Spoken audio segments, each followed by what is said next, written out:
Too often we equate fame with the love of Allah subhanahu wa ta'ala.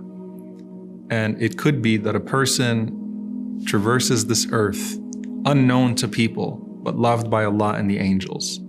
But what then do you make of this hadith of the Prophet sallallahu alaihi wasallam, where he said that verily, if Allah loves someone, inna Allah idha ahabba abdan, when Allah loves someone, nada Jibreel, Allah calls Jibreel alayhi salam and says, Ya Jibreel, inni uhibbu fulan. Oh Jibreel, I want you to know that I love this person, so you should love this person also. Jibreel alayhi salam does not need to know anything else about you except that Allah subhanahu wa ta'ala loves you to love you as well. فَيُحِبُّهُ Jibreel. So Jibreel alayhi salam loves you as well. And then Jibreel alayhi salam calls all of the malaika, and he is their master, he is their chief. And he says, Inna Allah yuhibbu fulan, to the inhabitants of the heavens. Allah loves this person, so love this person. So all of the inhabitants of the heavens love that person as well.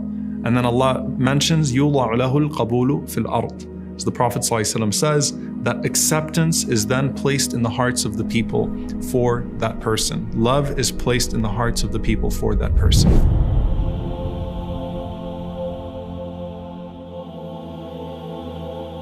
Now, there are a few things to keep in mind here. Number one, the love of Allah subhanahu wa ta'ala is the only love that a person should seek unconditionally and do whatever it takes to gain that love. And if you gain the love of Allah subhanahu wa ta'ala, then anyone whose love is worth having is going to be transferred to you as well. So if you gain the love of Allah subhanahu wa ta'ala, Jibreel alayhi salam will love you, the angels will love you, and the people whose love is worth having will love you as well. So that's the first thing to establish.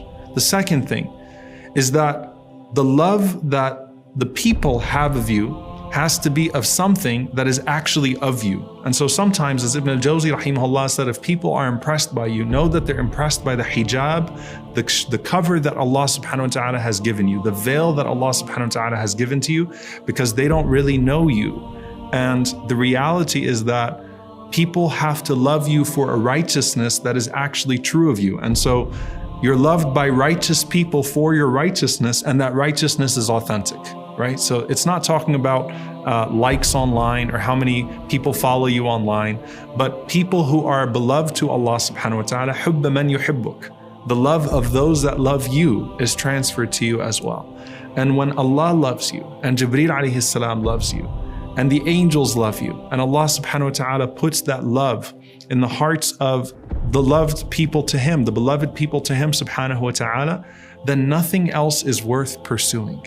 Because if Allah loves you, then who else is worth pursuing after that? And I really want to just hone in on this point when you're thinking about the angels and you're thinking about this extensive creation around you.